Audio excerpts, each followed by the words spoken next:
Hello, An Odd Boy Volume 1, Chapter 1, Part 2. The Trevelyan's thought that was amusing and took to calling me Vittorio. My mother advised me not to mention it to my father. She advised me not to mention Alice's adventures in Wonderland either, as it might annoy him.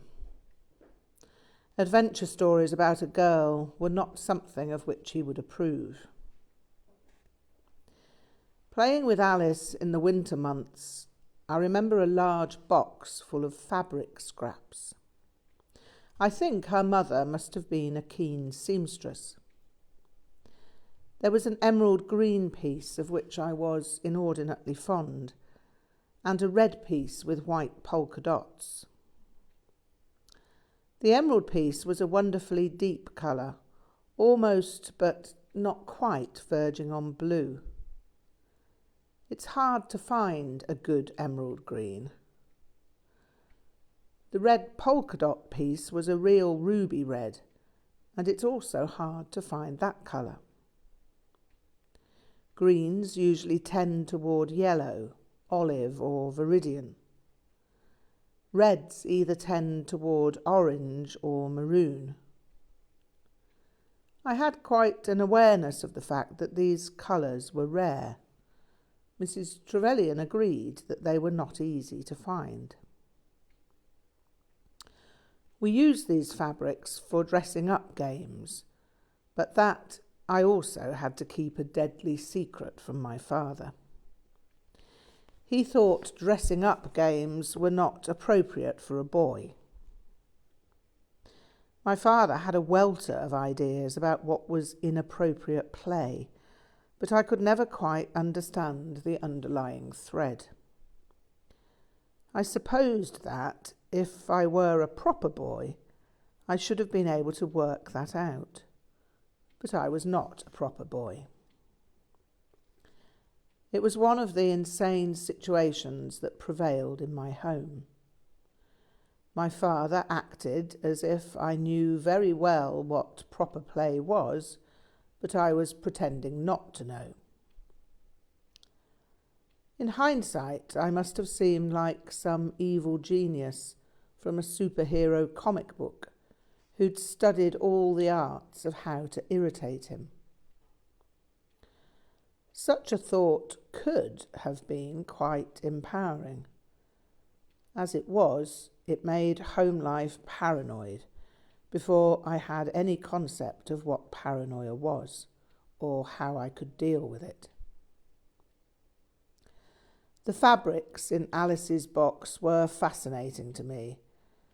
It was not simply their colour, but the many different textures and weaves. I wondered how they were made. How were such different textures produced? I saw them as valuable, even though they were offcuts. There were no offcuts in our home, and I deduced that we couldn't afford offcuts. The variety of colours reminded me of butterflies, and I wanted to try to paint the colours.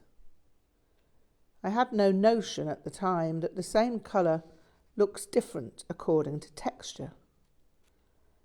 Emerald green on velvet, silk, cotton, linen, and paper looks radically different. I could sit and gaze at all the colours, and even though I might have looked at them many times before, they always had a new vividness about them.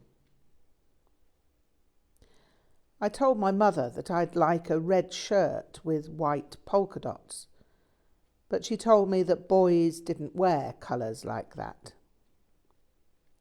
I asked her why, and she said that she didn't really know. It had something to do with what was normal and what was expected, but that my father would not let me wear anything like that in any case. What was normal and what was expected? These were imponderable vagaries. Who decided what was normal?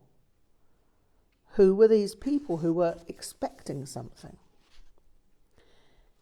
It could only be people who knew me who could expect anything of me. And those who knew me, if they knew me, would surely expect me to like the colours I liked. Why would they wish me to be other than I was? I pondered the meaning of normality, but the subject seemed too obscure to understand. My mother seemed to think that my father had to be considered the expert on the subject, and so I gave up trying to understand anything that made sense to him. When I looked at television programmes like The Buccaneers, Gay Cavalier, Ivanhoe, and The Adventures of Sir Lancelot, I could see that normal changed. People wore different clothes at different times throughout history. They also wore their hair differently. At the time of the Roundheads and Cavaliers, the men dressed in clothes that looked quite like women's clothes, apart from the trousers and boots. The Cavaliers were a little too fancy for me, but I far preferred them to the Roundheads. I considered the Roundheads to be ugly in the extreme. I thought they were probably jealous of the Cavaliers because they had better clothes and impressive hair. I wondered what made things change in history. When did what was normal suddenly change? Did everyone have to agree for normality to change? Was it gradual, or did it happen suddenly? Did they have elections about it and then everyone had to have short hair because that was the new normality? I decided not to put these questions to my mother. Questions of this kind seemed to disturb her in respect to what my father might say. I remembered that I was not to be encouraged to have ridiculous ideas, and I didn't want to get my mother into trouble. My father obviously had a Geiger counter with which he could tell what was normal. My father had talked over breakfast about Geiger counters. The mood around the table had been solemn and stark. He worked for the army, and so I thought he probably had a Geiger counter. That was a terrible thought. I lived in dread of him bringing that dangerous thing home. He'd probably have it installed somewhere, and it would watch us all the time. It would record my deviations from normality, and I'd be punished with radiation. Geiger counters were used in nuclear war, and the first sign of nuclear war was probably connected with not wearing normal clothes. Russians didn't wear normal clothes. I could tell that because they didn't look as if an undertaker had dressed them. I liked the way they dressed. They wore long fur-trimmed coats and colourful shirts. I'd seen Cossacks in a film and thought they looked fantastic. When my father started taking me to church, I was disappointed because there were no Cossacks there. I'd been told there'd be Cossacks there. Every church had them. "Where are the Cossacks?" I'd asked. But my father just shook his head as if to say, "What imbecile notion is this? Is there no end to this boy's foolishness?" I discovered later, through asking my mother, that I'd mistaken Cossacks for cassocks, which I'd also mistaken for hassocks. She thought it was very funny and told me that Cossacks might not like being knelt upon. My father saw nothing amusing in my mistake at all. It was a mistake, and mistakes are not funny. He said something to my mother about the fact that it was not good to find my foolishness amusing, because it would only encourage me. I started wondering if I already had radiation sickness and whether he'd have to use the Geiger counter on me. He'd bring it home and point it at me. Then it would start clicking because I was not normal. I wondered if being subject to the Geiger counter would be worse than a thrashing with his Sam Brown belt.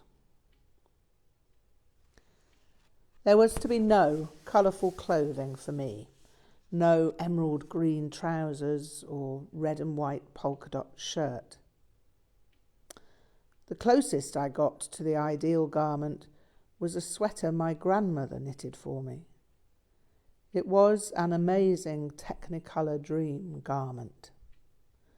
Alice loved it and wanted me to wear it all the time. It had a zip across one shoulder. I thought that was fantastic because I'd never seen anyone wearing a sweater with a zip in it. I could tell that my father didn't like that zip being there. For some reason, that made it a girl's sweater. My mother told him that it was quite acceptable. "Boys wear them like this in Germany." "We don't live in Germany," he replied. I sat there watching him build the thing up into a row, and he started shouting about things that were incomprehensible. I made my escape. I hoped peace would return and that my mother would be all right. Eventually, tranquility returned. I still had the sweater, but I felt my mother held on to it for me by the skin of her teeth. The sweater had deep viridian sleeves, collars and cuffs, but the body was comprised of hundreds of extremely fine stripes in every imaginable colour. It was a sad day when it became too small to wear, because nothing of its kind ever appeared again.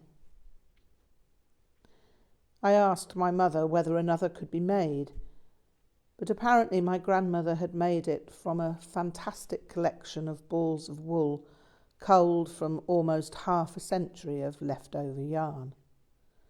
No wonder it was the best sweater in the universe.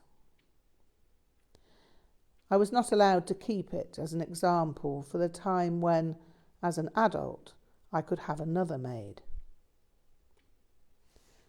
It turned out that my father only let me wear it because so much work had gone into it, and that he was relieved when it no longer fitted me.